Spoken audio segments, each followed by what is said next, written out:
जय श्री कृष्ण। मैं योगेश कुमार मिश्र फिर से आपका मैं स्वागत कर रहा हूं अपने ज्योतिष की क्लास में।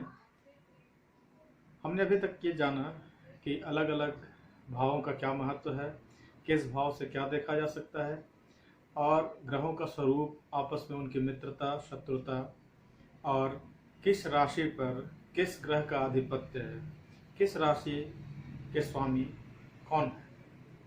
आज हम लोग बात करेंगे, बहुत छोटा सा हम लोग ये सेशन बना रहे हैं, बहुत छोटा सा लेसन होगा।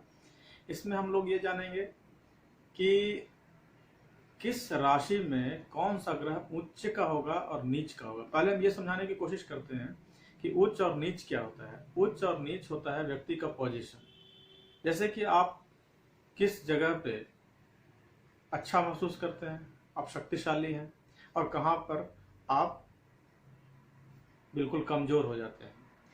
जैसे कि आप अपने घर में होते हैं तो सबसे ज़्यादा सुरक्षित होते हैं, सबसे ज़्यादा आप खुश होते हैं, सबसे ज़्यादा अच्छा काम आप कर सकते हैं।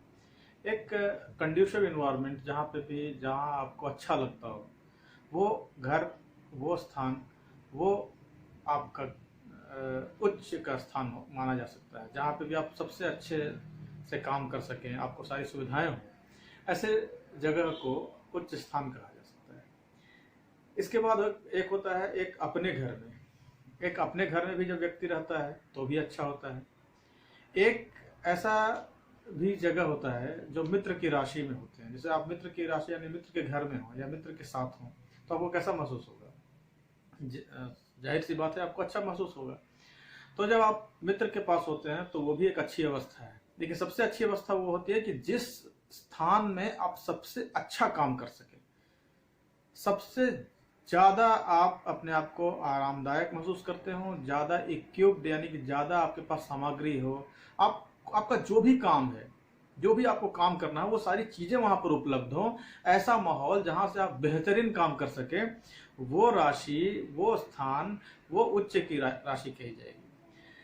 और भी एक स्थान होता है, एक उच्च की राशि, एक मित्र की राशि, एक अपनी राशि, अपना घर। ये तीनों ठीक ठाक है। सबसे अच्छी पोजीशन होती है उच्च वाली। और सबसे जो खराब कंडीशन होती है वो ऐसे कि आपको मान लीजिए कहा जाए कि आपको पावर पॉइंट प्रेजेंटेशन बनाना है, ना आपके पास मोबाइल हो, ना लैपटॉप हो, इवन कलम और कॉपी भी नहीं हो, तो आप पावर पॉइंट प्रेजेंटेशन कैसे बनाएंगे?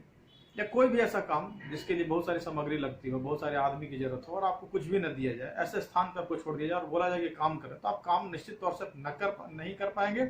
ऊपर से अपना नकारात्मक प्रभाव भी देंगे। जो आप कर सकते थे, जिस काम को आप बेहतरीन तरीके से कर सकते थे, वो तो हुआ नहीं, और आप उसमें आपका जो स्तर होगा, जो आपकी जो क्षमता होगी, उससे भी आप कम काम कर पाएंगे।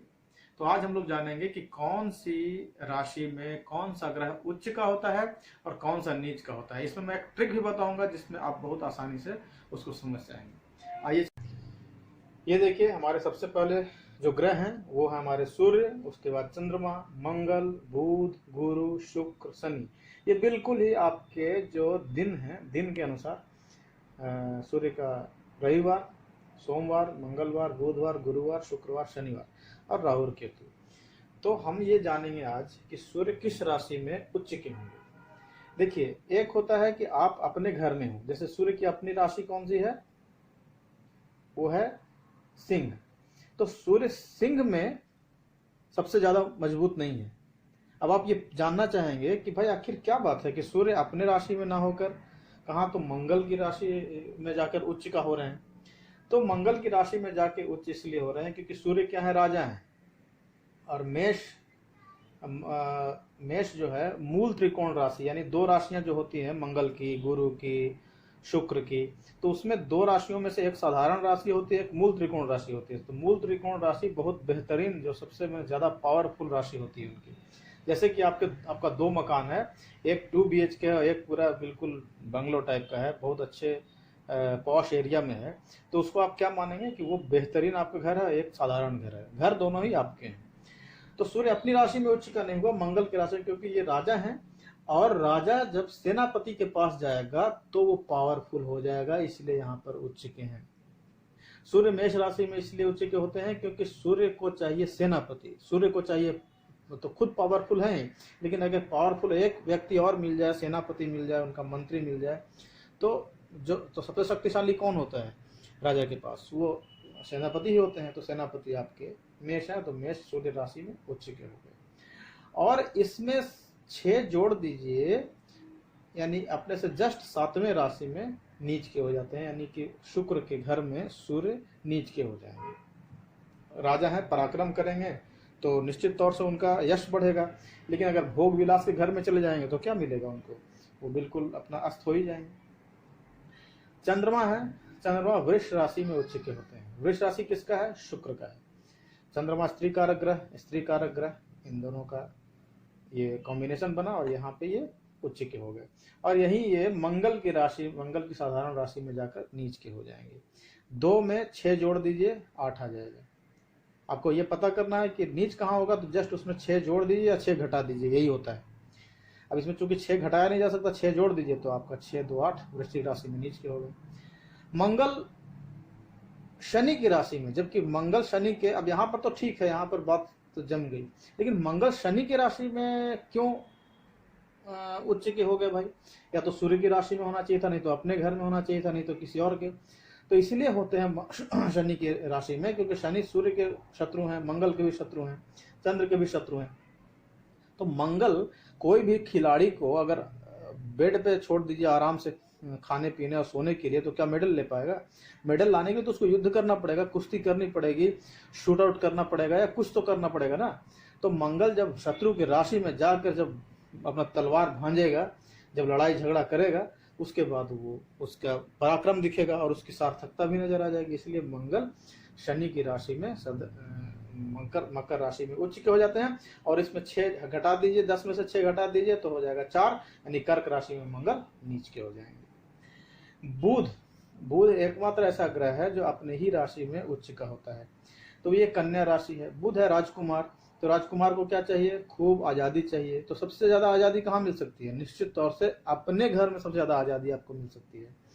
आप बनियान में भी टहल सकते हैं, आप लुंगी में टहल सकते हैं, लेकिन दूसरे घर में आपको काफ़ी, अब बुध बच्चा है तो बच्चे को मन मुताबिक चीज़ें करनी, तो अपनी ही राशि में नीच।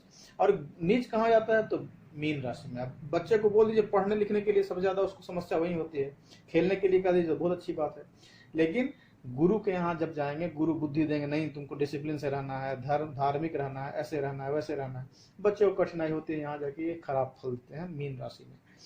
6 में 6 जोड़ दीजिए, 12 आ जाता है।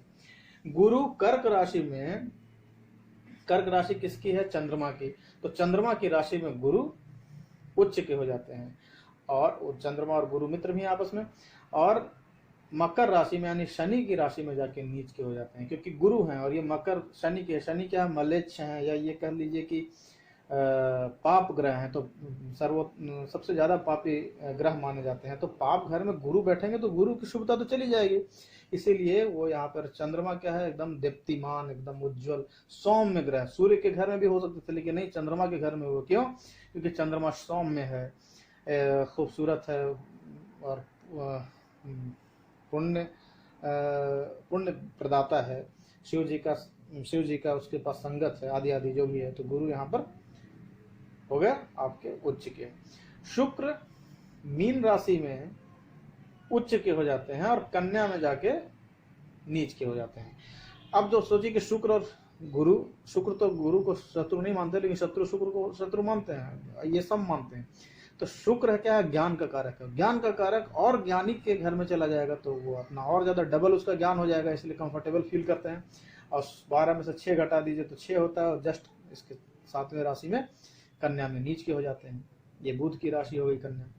शनि तुला राशि में, यानी शुक्र के घर में। शनि और शुक्र मित्र हैं, और शुक्र क्या है? दैत्य गुरु हैं। तो गुरु के घर जाकर शनि जो है अच्छा महसूस कर रहा है। शनि पराक्रम के कारक हैं, पराक्रमी हैं और भक्त हैं। दूसरी बात है कि शनि गुरु उनको शिक्षा देंगे नहीं सही, तो अपने गुरु के घर जाकर शनि उच्च के हो जाते हैं। और मेष शनि, हाँ, शुक्र के घर में, तुला राशि शुक्र की है, शुक्र के घर में शनि उच्च के हो गए। और वही मंगल के राशि में जाकर नीच के हो गए हैं, क्योंकि मंगल और शनि शत्रु हैं। राहु मिथुन राशि में उच्च के माने जाते हैं, कई लोग वृष राशि में मानते हैं। और केतु जस्ट इसके देखिए 3 में से 6 जोड़ दीजिए तो 9 हो जाएगा। 7 में से 6 माइनस कर दीजिए तो 1। शनि 7 में उच्च, 1 में नीच। राहु 3 में उच्च और मिथुन में जाकर नीच के हो जाते हैं। 3 में मिथुन में उच्च के और धनु में नीच के हो जाते हैं। और ये जस्ट एक दूसरे के सामने होते हैं बिल्कुल। राहु और केतु कभी साथ में नहीं रहते, एक दूसरे के 180 डिग्री एक्सिस पे रहते हैं दोनों, दो छोर पे। तो वो जहाँ निश्चित तौर से जहाँ ये उच्च के होंगे वहीं ये नीच के हो जाएंगे, और जहाँ ये नीच के हो रहे हैं वहीं ये उच्च के हो जाएंगे। तो ये है ग्रहों राशियों का स्वरूप। अभी तक आपने ये जाना कि कहाँ, अब इसमें अंश भी होता है, कितने डिग्री पर उच्च के होंगे कितने, तो मैं डिग्री में नहीं जा रहा हूँ, डिग्री थोड़ा टेक्निकल समस्या, उसमें जाने की जरूरत ही नहीं है। बस ये जान जाइए कि वहाँ तो अच्छा फल देगा ही ना, इतना तो कम से कम औसतन इतना मान के चलें। तो ये हो गई ग्रहों की उच्च और नीच अवस्था। तो अभी आपने जाना कि किस राशि में कौन से ग्रह उच्च के होंगे और कहाँ वो नीच के हो जाएंगे। और अगले बार हम लोग देखेंगे कि कौन सा एक साधारण राशि और कौन सा मूल त्रिकोण राशि है। इससे ये हमें पता चल गया कि कहाँ पे ग्रह कैसा रिजल्ट देगा, ये बिल्कुल हम लोग बड़े आसानी से जान जाएंगे। जैसे ही देखेंगे कि भाई सूर्य मेष राशि में पड़े हुए हैं, तो मान लीजिए कि सूर्य के जो भी कारकत्व हैं, पिता हैं, धर्म है, राजा से लाभ है, सरकारी नौकरी है, पराक्रम है, आत्मा है, कीर्ति है, लक्ष्मी है। ग्रहों में सबसे नैसर्गिक बल सूर्य का ज्यादा होता है। अगर सूर्य बहुत मजबूत हैं तो निश्चित तौर से मान लीजिए अन्य ग्रहों का दोष भी वो शमन कर देते हैं। तो ये हमने जाना कि किस राशि में ग्रह उच्च के होंगे और किस राशि में ग्रह नीच के होंगे। बहुत बहुत धन्यवाद। आप लोग मुझसे जुड़े रहिए, सब्सक्राइब करते रहिए, लाइक करते रहिए, शेयर करते रहिए, नीचे कमेंट कीजिए और अपने प्रश्न भी आप पूछ सकते हैं, वहाँ पर आपके प्रश्नों का जरूर जवाब दिया जाएगा। जय श्री कृष्ण, राधे राधे।